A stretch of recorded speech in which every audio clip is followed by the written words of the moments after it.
Hello students, I hope you are all doing well. I welcome all of you for today's class. In our last class, we have learned a definition of square number, we have listed the properties of square numbers, and also we have learned very interesting patterns related to square numbers. Now, let's try to find out the different ways of finding the square numbers for the given numbers. So, firstly, let's try to find out for the 2-digit number and 3-digit number. Say, for time being, let us take the 2-digit numbers. Now, let's try to categorize these 2-digit numbers into 3 cases. We know that whenever you take a 2-digit number, you look at its units place. So, the first case we will take all those units place which is ending up with 0, and the second case we will take all the 2-digit numbers whose units place end up with 5, and the third case the 2-digit numbers where the units place does not have 0 and 5, not any of these two. So, now we are categorizing the 2-digit numbers into 3 cases, and let us go one by one. Let us have a look at the case number 1. I have a 2-digit number whose unit place is having 0. So, whenever a number is given with units place as 0, how do you find out its square number? Let us have a look at that.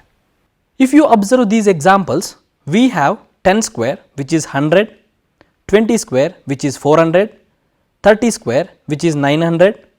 So, here we observe that whenever the numbers are having 0 at its units digit, we can find the square of these numbers just by adding 2 zeros to the square of the single digit number. Could you observe that? We had 10 and it became 100, we had 20, the square became 400. So, in this way we can find out the square of a given number whose units place end up with 0.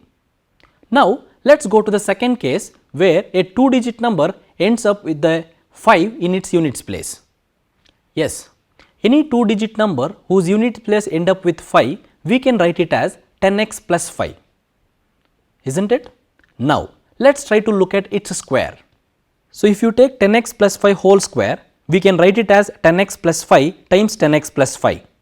Now, by simple calculation, we get it is 100x square plus 50x plus 50x plus 25, which is nothing but 100x square plus 100x plus 25. So, we will take 100x common in the from the starting two terms, which will end up with 100x times x plus 1 plus 25. So, we can write 10x plus 5 whole square as 100x times x plus 1 plus 25. Make a note that x times x plus 1 will be a digit in the hundreds place because it is been multiplied with 100. We will use this expression and then we will try to follow the steps to find out a square of a number, say for example 25. So, what is the step 1? So, if you look at the step 1, let us take the square of the unit digit. So, our unit digit is 5, so its square is 25. In the next step, try to multiply the tens digit with its next digit. Suppose if x is our tens digit, its next digit will be x plus 1. As a step 3, in the final answer, the first 2 digits will have 25 and the next 2 digits are given by x times x plus 1. So, therefore, we have 10x plus 5 whole square which is equal to x plus 1, 25 which are written digit wise. Let us try to have some examples for this. Firstly, we will take 15 square. Observe 5 in the units place. So, 5 square is 25. So, the first 2 digits are given by 25. What is the number in the tens place in 15? It is 1. So, the next consecutive number for 1 is 2. So, take the product 1 times 2 which will become 2. So, therefore, the next digit is 2. So, the first 2 digits were 25 and the next digit is 2. Therefore, 15 square is 225. Look at another example.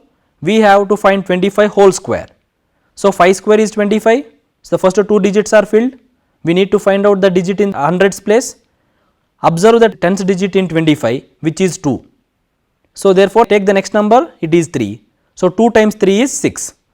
So, the hundreds digit is also filled, we get 625.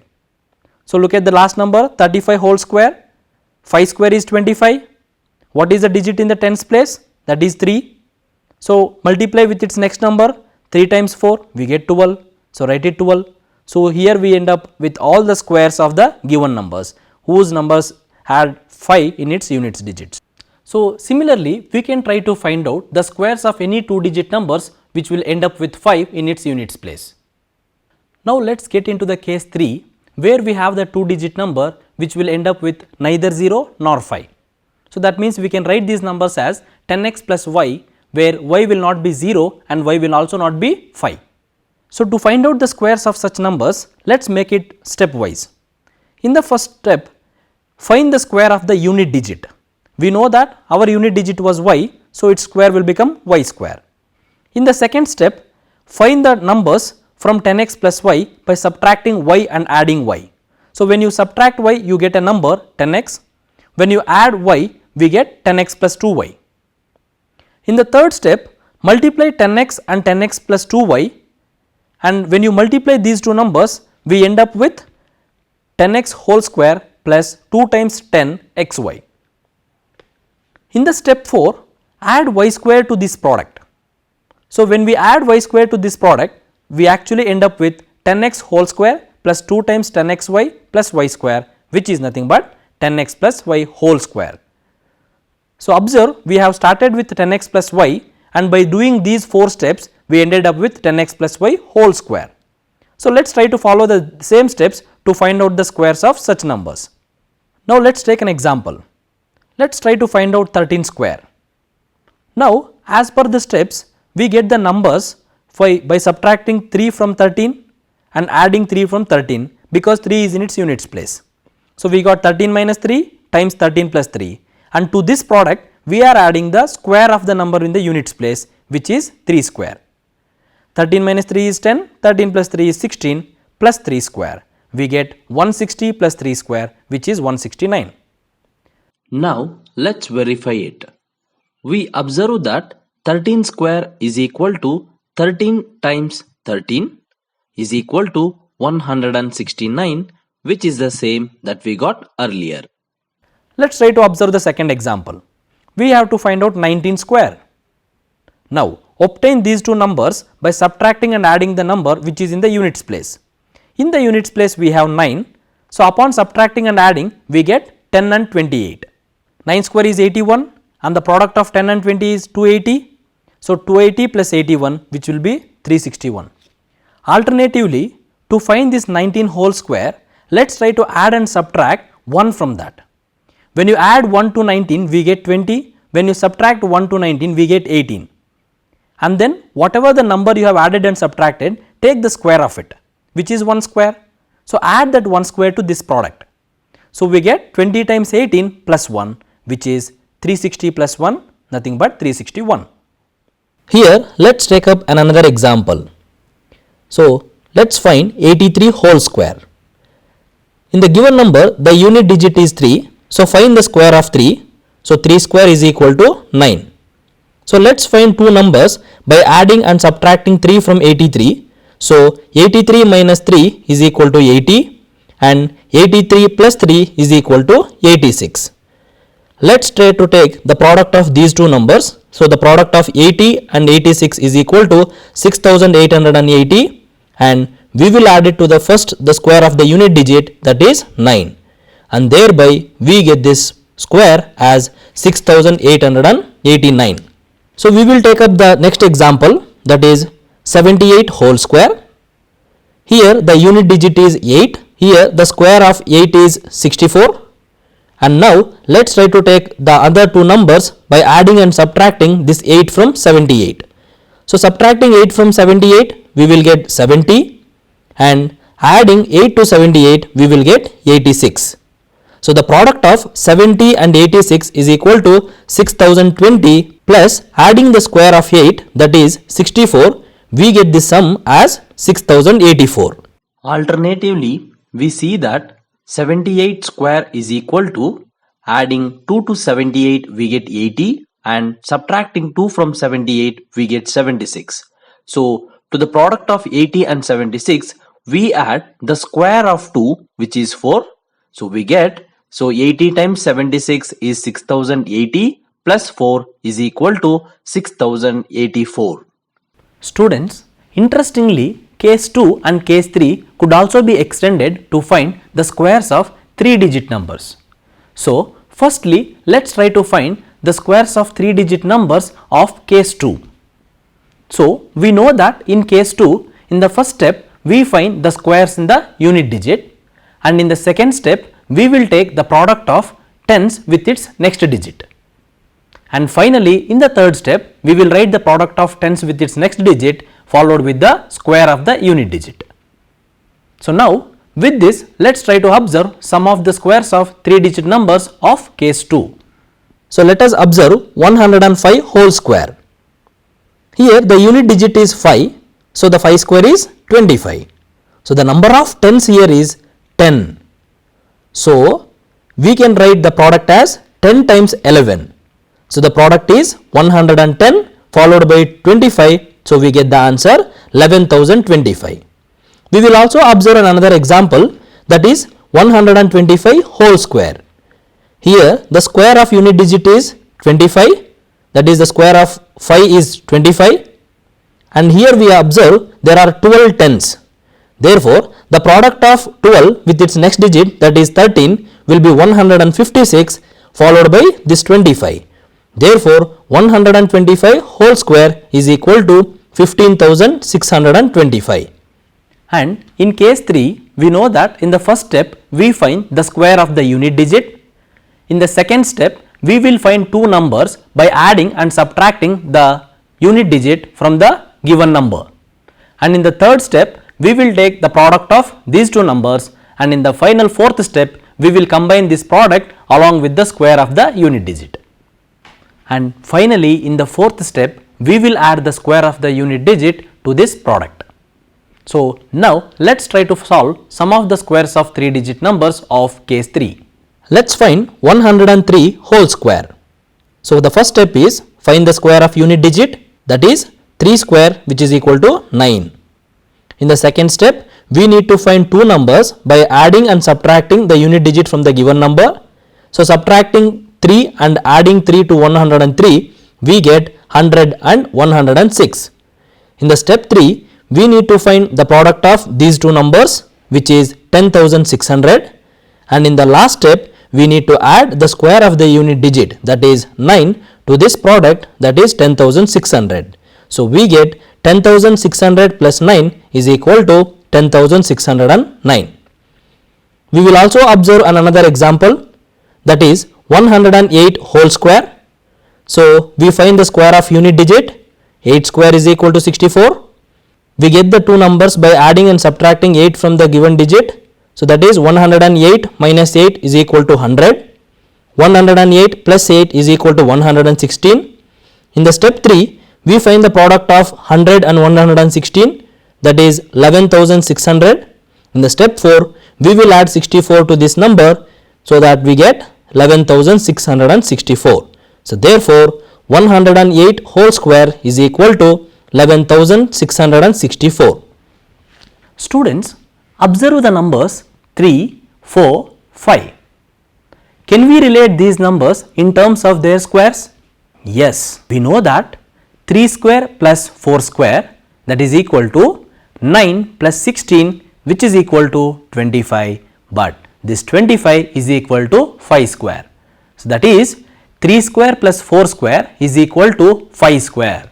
Now, let us observe a collection of 3 such special numbers called Pythagorean triplet. Students, now let us observe the definition of Pythagorean triplet.